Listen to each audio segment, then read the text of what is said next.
How you doing, everybody? Jeff Joniak and Tom Thayer here at PNC Studios at Hallis Hall, getting you set for Week 11. The Bears go down to Georgia. Hopefully the Devil's not there.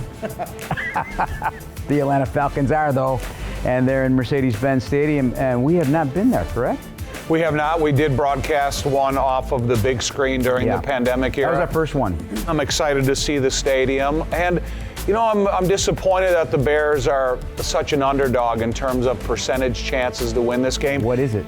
I think it's 61% for Atlanta, 30-some% for the Bears. But, you know, the Bears, in the transition of their team, they have to start making that transition to have confidence going into an opponent's stadium.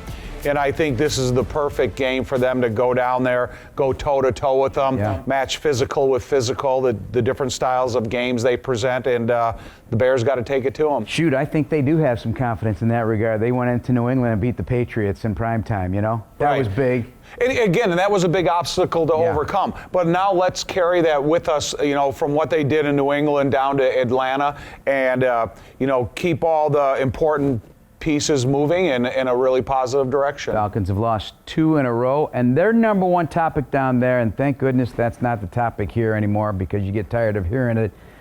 Maybe it's time for Desmond Ridder to be the quarterback and not Marcus Mariota. So that is the topic, and they called it the situation down there. And Arthur Smith is a tough head coach. He's a very fiery guy. He says, what situation? There is no situation. Marcus Mariota is my starting quarterback. Well, it's funny, 12-7. You know what that is? That's the amount of touchdowns and interceptions, same as that Justin. they both have. How about this one? Takeaway, giveaway.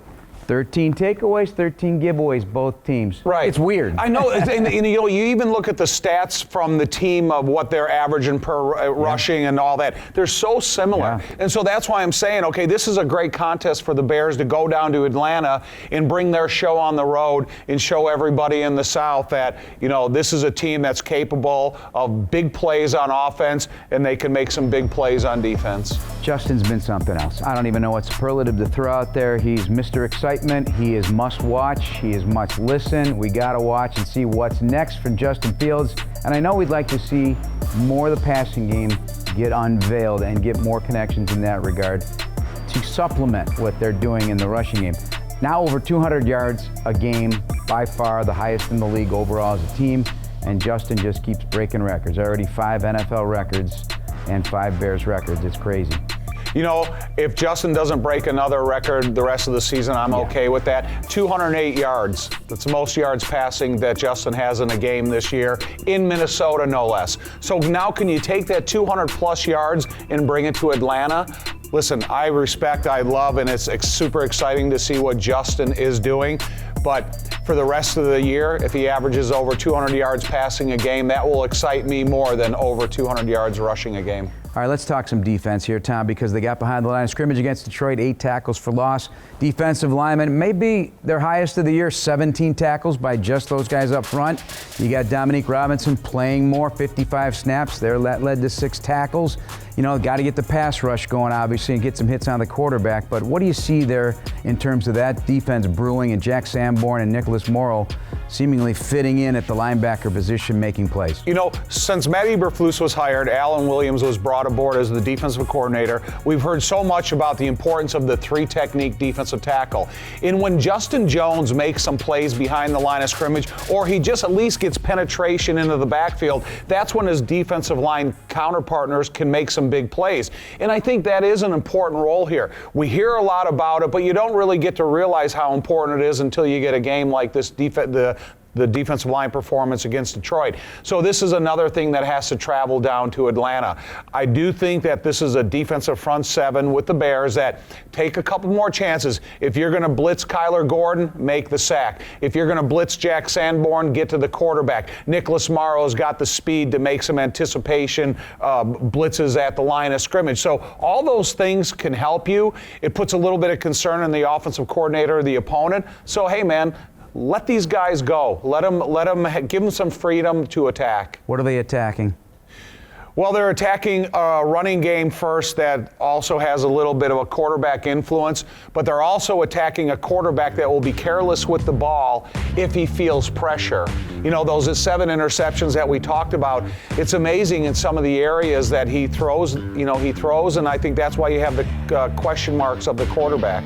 All right, Kyle Pitts is a uniquely gifted athlete at the tight end position. You might as well call him a wide receiver. Yep. But 15 targets the last 2 games, only 4 catches. He's only had 3 touchdowns in his 2 years there with Atlanta. They don't seem to find him regularly. I don't know what that is a function of, but I don't want to fall asleep on Kyle Pitts. You know, when you look at the tight ends around the league that are really good, if you look at a George Kittle, you look at Kelsey, you look at Cole Kmet, you know, their role as a blocker is equally as important as their role as a pass catcher. And that's what really makes these guys kind of, you don't know, they're unpredictable because they can do things at the line of scrimmage and they can do it downfield. Kyle Pitts, you said this guy's just a 6'4", 245-pound wide receiver that was drafted as a tight end coming out of college that was going to change the tight end position. You have to have everything within your game to be deceptive as a tight end, and the guys that I mentioned do. Kyle Pitts doesn't have a lot of deception in his game. Drake London, their top receiver, rookie out of USC, doing a terrific job. But they like to run the ball. They got 4 different guys at over 300 yards rushing. I think they're the only team in the league to doing that, including our old friend, Cordell Patterson, who's had 5 rushing touchdowns this season. Danger in the passing game as well, and certainly we're going to keep an eye on him if they put him back there. They've used multiple guys, but he's been injured a time or 2 this season. Cordell Patterson, a definite threat in the kick return game. He is a definite threat in the kickoff return game. I love that about him. Yeah. I love that's the exciting part about football. But, you know, he's not an instinct running back. If there's a hole open up, he's got the speed to get through it, and then you're going to turn into a chaser. But he doesn't have the vision of like a Dave Montgomery or Khalil Herbert. He doesn't understand the flow of the blocking scheme in front of him, so he can maybe get a linebacker out of position by his initial position and then try to cut it back. So he scares me more of a receiver out of the backfield than he does if they want to give him the ball 25 carries in the backfield. Tyler Algier, rookie, doing a nice job leading the way for them. Defensively, we always love Grady Jarrett. He's an outstanding 3 technique. Really having a bounce back year last year, not so much this year. 4.5 sacks, 9 tackles for loss. He's hit the quarterback 14 times. That's going to be one of my key matchups this week. It is, because you really don't know what the guard position is going to look like for the Bears. Yeah. Because Tevin Jenkins was a late scratch last week. You brought in Michael Schofield at right guard. He's got plenty of experience, and he knows how to play the game. Then you got Cody on the other side. So if Grady Jarrett is, inspired, wanting to have a big game, those are the 2 positions that you really have to pay attention to, with a little bit of an exclamation point on how Sam Mustipher helps both sides. Yeah, they are a low-ranked defense right now. So, there's opportunities all across the board. So let's go into our matchups to watch. Let's pick an offensive player. What are you looking for from the Bears today?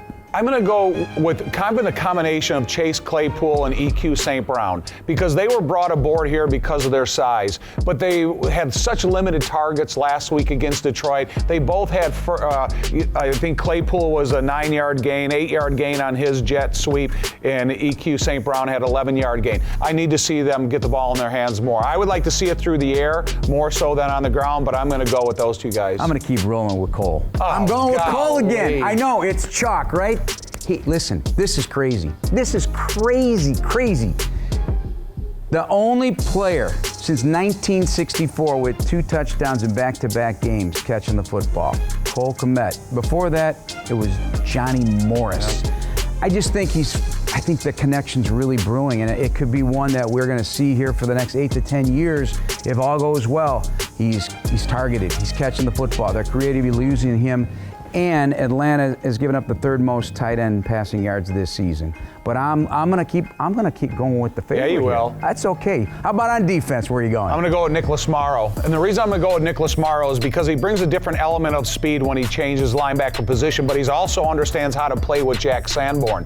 So one thing they go into the first game that they play together, really don't know how each other flow into position. Now they get to know each other a little bit better. They get to watch a couple game films together. And then the coaches get to add the the creativity with the linebacker position, because Jack is a really good instinct player, and Nicholas Morrow runs as well as any linebacker out there. All right, I'm going to go with Jaquan Brisker in this one because, No. yes. Really? Now, why the shock? Why the shock? Because it's Cole on offense, Jaquan Brisker Well, I on could go to defense. Eddie. I'm going safety because, a factor in the run game. They are going to run the football, get down there in the box. He's proven he's making tackles.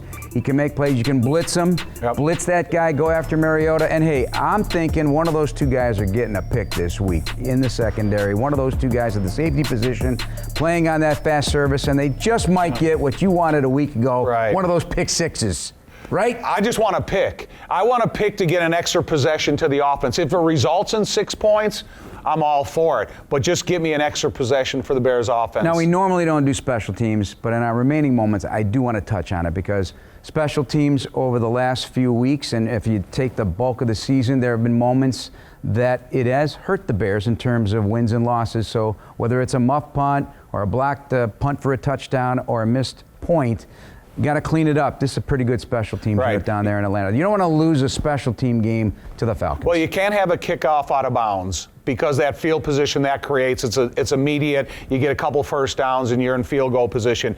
And you just want to make sure that all the other teams are, have the right personnel in place because it's going to be investigated and it's going to be challenged. Yeah, overall, it's been a very good special teams year for the Bears. A lot of young players. So that's going to wrap us up here.